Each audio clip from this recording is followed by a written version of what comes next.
Lie 1, I don't have enough to start. Lie 2, if I had more time, I'd succeed. Before poverty ever shows up in someone's life, it takes root in the mind. Lack isn't always a physical condition. Often it is a mental pattern.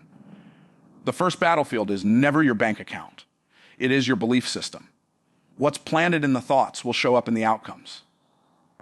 So if the mind remains unchallenged, the life remains unchanged. And two of the most dangerous lies that keep people broke and stuck are subtle enough to sound true. The first lie is the most common excuse. I don't have enough to start. Enough of what? Enough money. Enough time. Enough clarity. Enough support. The lie convinces people that starting is a luxury reserved for those who are already ahead. But the truth is, the ones who succeed rarely start with everything. They start with what they have, and they multiply it through movement. It's not the size of the seed that determines the harvest. It's the willingness to plant it. This lie makes the problem external. It puts the power in what you lack instead of what you carry. The danger is that it delays action until some mythical moment of enough. But enough never shows up, because enough is not a supply issue. It's a mindset issue. People who wait for perfect conditions stay in the same place year after year, believing that their potential will someday mature on its own. But time doesn't grow potential.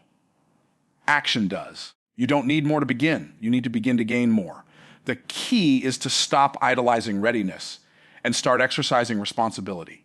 Most success stories aren't built on abundance.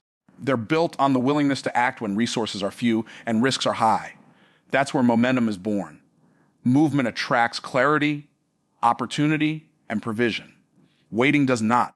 Then comes the second lie, if I had more time, I'd succeed. This one sounds responsible. It feels logical. But it is just as deceptive. Time is the great equalizer. Everyone has the same 24 hours. But how those hours are invested determines whether you're building a future or wasting one. The issue is not time. It's priority. It's discipline. It's the unwillingness to confront distractions. This lie is dangerous because it comforts the unproductive. It offers them a reason to remain where they are without guilt. But in reality, time is not something you manage. It's something you command. Every moment is a seed. If it's not planted in purpose, it produces nothing. People say they don't have time, yet they give hours to entertainment, endless scrolling, useless conversations, and activities that don't align with their assignment. Then they wonder why they feel stuck. It's not about getting more hours. It's about mastering the hours you already have. You don't need to add more time to your life. You need to remove the waste from your schedule. Cut what doesn't grow you. Eliminate what doesn't stretch you. Reduce what doesn't serve your future. That's how time expands, not by addition, but by intention. Those who master time don't find it, they make it. They don't drift through the day, they design it. Every hour has a mission. Every day has a target. And every week ends with progress. That is the rhythm of the successful. Both lies, I don't have enough and I don't have time, operate from a mindset of lack. And where there is lack thinking, there will always be stuck living. Lack produces delay. Delay produces stagnation. And stagnation kills destiny. To rise above these lies, one must shift into abundance thinking. Abundance doesn't mean excess. It means responsibility. It means knowing that everything you need to begin is already within your reach. Maybe not everything to finish, but certainly enough to begin. The right mindset says, I may not have all the tools, but I have a reason. I may not have the money, but I have the money. I may not have the platform, but I have the purpose. And that is enough. When you stop agreeing with lies, you start unlocking truth. And truth always creates movement. So the challenge is simple, but not easy. Stop rehearsing lack. Stop waiting on more. Stop excusing inaction. Trade the language of limits for the language of leadership. Start with what you have, use it with excellence, and watch what multiplies. Those who win don't wait for the perfect moment. They choose the present one, because every moment misused is a future delayed. Every excuse made is a dream postponed, and every truth ignored becomes a chain around progress. These lies are not harmless. They are patterns that produce poverty in the spirit, in the mind, and in the wallet. To change the external, you must confront the internal. And the moment you break agreement with mental poverty is the moment you begin walking in purpose-driven prosperity. Reject the lie. Choose the truth. The truth is you have enough to start. The truth is you have time. Now move. Lie 3, motivation is all I need. Lie why foi, I'll figure it out later. Once the mindset is clear, the next battle is how that mindset shows up in your actions. Thoughts may shape your perspective, but it is discipline that shapes your results. Discipline is not a punishment. It is a pathway, a tool, a form of inner wealth that produces outer success. But most people trade discipline for feelings, and that trade keeps them broke.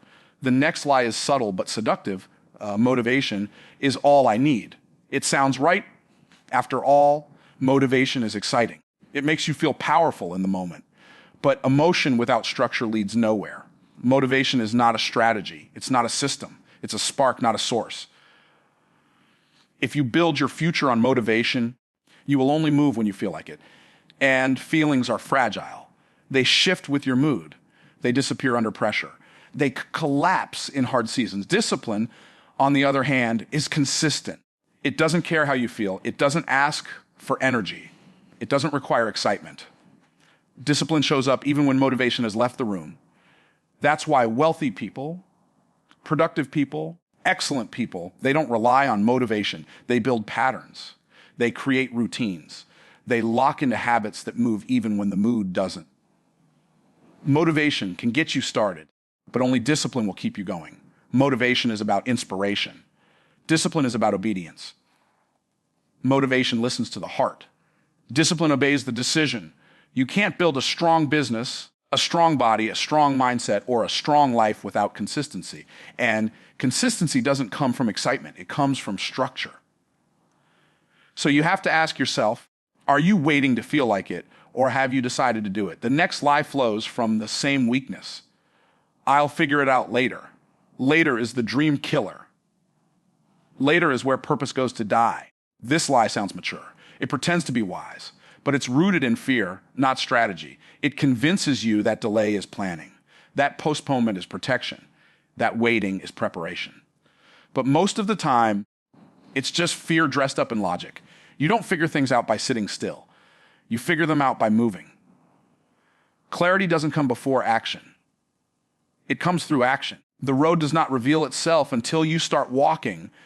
If you keep waiting for the entire picture to be perfect before you take a step, you'll still be standing in the same place 10 years from now, wondering why nothing's changed. People hide behind the word research. They study. They plan. They prepare. And yet they never launch. It's not more planning they need. It's more courage. Because the truth is, doing creates answers. Learning in motion always beats learning in theory. Real mastery comes from messy beginnings, not perfect blueprints. There is power in urgency. There is growth in momentum. There is transformation in movement. If you want to build a great life, stop negotiating with later. Later is a lie. Later always feels safe because it gives you permission to avoid failure. But in reality, later is the most dangerous place for your dream to live because nothing grows there. Nothing changes there. Nothing is built there. Later is where excuses breed and potential starves. Discipline shatters this lie.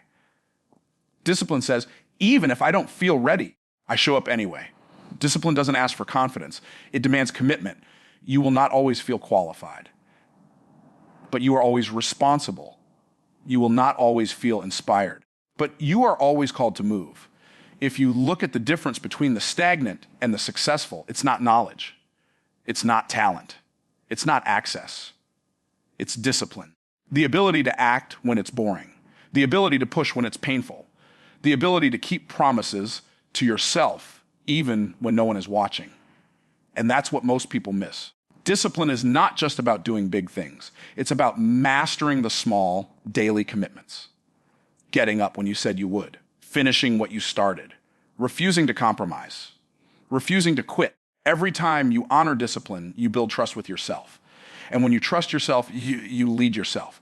That's where success starts, not in the bank, not in the brand, but in the daily disciplines no one sees. These two lies, I just need motivation.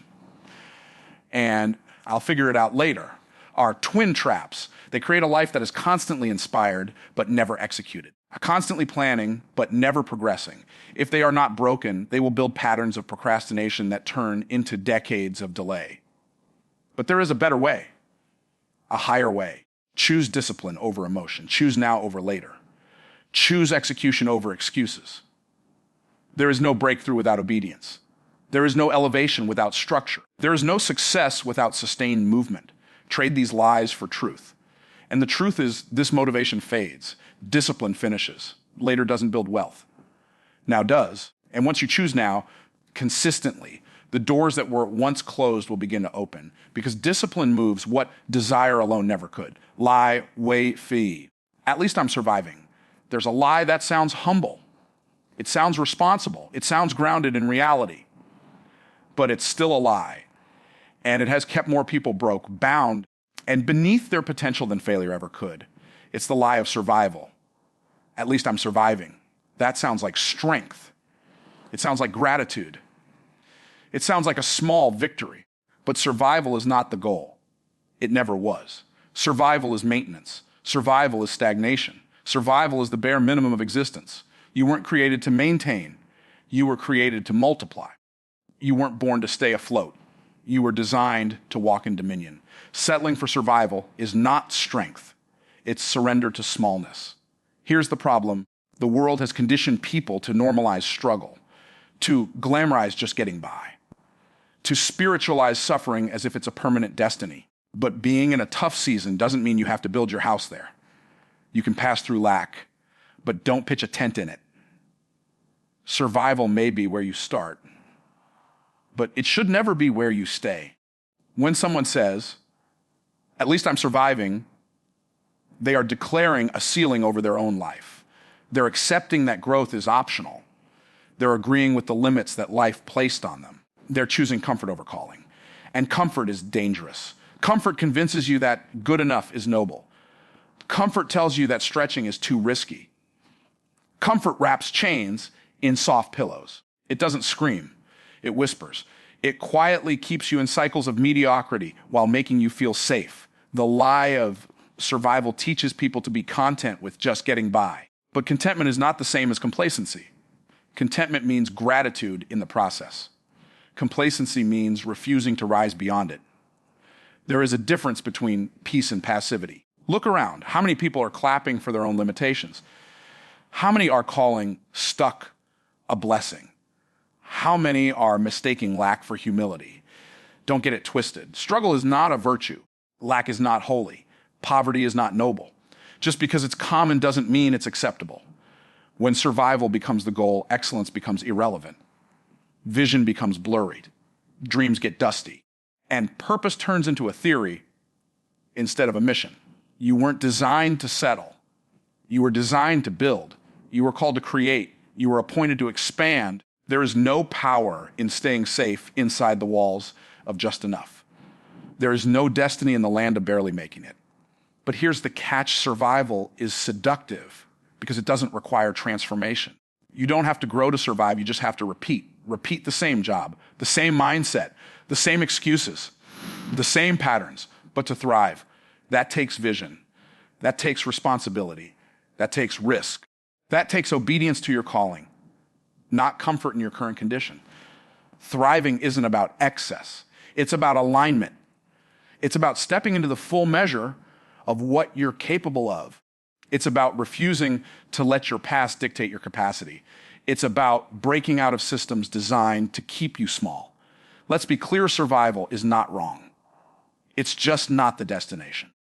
It's a starting point, not a stopping place. It's where many begin, but it should never be where they finish. You can respect the fact that you made it through and still refuse to stay there. You can honor your story and still write a new chapter. You can be grateful for how far you've come and still know there's more ahead. The lie of survival will pat you on the back while your potential dies in silence. It will reward you for endurance while robbing you of elevation. It will make you think you're safe when really you're stuck. And the most dangerous part, you'll stop fighting for more because you'll convince yourself that more isn't meant for you. Break that agreement. Reject that mindset. You are not just here to make it. You are here to multiply what's been given to you. You are here to stretch, build, grow, influence, impact, and leave a legacy. Survival ends with self. Purpose expands into others. So when that voice comes, the one that says, well, at least I'm surviving, don't agree with it. Challenge it. Counter it with truth. I'm not here to survive. I'm here to thrive. I wasn't created to stay stuck. I was created to go further. I refuse to normalize struggle. I rise through strategy. You weren't built for bare minimum. You were called for bold impact. But that begins with rejecting the comfort of just enough and embracing the calling to pursue more. Not for greed, not for ego, but for stewardship, for influence, for purpose, for legacy. Don't wear your struggle as a badge. Don't let survival become your story's final sentence. There is more. You know it. Now it's time to act on it. Lie 6A. It's not my fault. There's one lie more dangerous than all the others. It is the lie that gives your power away. It sounds like justice. It feels like relief, but it's the lie that keeps people repeating cycles of lack, bitterness, and defeat. It's not my fault. Now hear this clearly. Fault and responsibility are not the same thing. You may not be to blame for how your story started. You may not be the reason you grew up in struggle. You may not be the cause of every storm you've faced. But you are still responsible for what you do next. Fault looks backward. Responsibility looks forward. Blame keeps you stuck in what happened. Responsibility puts you in control of what happens now. This lie gives comfort, but it takes authority. It gives sympathy, but it steals strategy. It makes you feel like a victim when you were born to be a victor. And as long as you believe that someone else has the power, you'll wait on someone else for the change. If it's always someone else's fault, then someone else has to fix it. Someone else has to rescue you. Someone else has to make things right. But here's the truth, no one is coming. And that's not bad news. It's the best news, because when you take ownership, you take back the keys. When you accept full responsibility, you unlock full freedom. That's the moment you go from reactive to proactive, from passive to powerful, from stuck to unstoppable. Responsibility doesn't mean self-blame. It means self-leadership. It means deciding that your destiny is too important to be handed to anyone else. It means refusing to wait on apologies, approvals, or perfect conditions. It means saying, no matter what they did, I choose how I respond. That's power. That's maturity. That's breakthrough. The most successful people on the planet all have one thing in common. They take responsibility for their time, for their actions, for their decisions, for their mindset. Even when things go wrong, they don't point fingers. They seek solutions. Meanwhile, the ones who stay stuck always find someone to blame. They blame the boss. They blame the economy. They blame their past. They blame their lack of support. And while they point outward, their future sits on hold. Blame delays breakthrough. Responsibility accelerates it. Here's what's true: the more responsibility you accept, the more power you activate.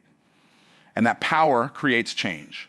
Not overnight, not without effort, but undeniably. You cannot lead a life you won't own. You cannot conquer what you won't confront. You cannot elevate what you excuse. So take responsibility, not just for your pain, but for your purpose. Own your habits. Own your decisions. Own your income. Own your growth. Own your relationships. Own your faith. Own your future. No more outsourcing your power to people who aren't assigned to your destiny. No more waiting for others to validate what's already inside you. No more repeating cycles because you refuse to take the wheel. It's your life. Drive it. It's your vision. Build it. It's your time. Maximize it. The lie says it's not your fault. But the truth says it is your responsibility. And that truth is the path to freedom. It's the key to increase. It's the only way forward. So now the lies are exposed. I don't have enough to start. If I had more time, I'd succeed. Motivation is all I need. I'll figure it out later. At least I'm surviving. It's not my fault. Each one sounds convincing. Each one feels safe. But each one is a prison. You don't need more time. You don't need more talent. You don't need more support. You need truth. You need discipline. You need responsibility. and you need to move. Today is the line in the sand. Today is the moment to break agreement with everything that's kept you broke and stuck. Today is not about hype. It's about decision, about direction, about destiny. No more delay, no more denial, no more distraction. Start, move, build, take back control, and rise into the life you were always meant to lead. Your future doesn't begin someday. It begins the moment you stop believing lies and start walking in truth.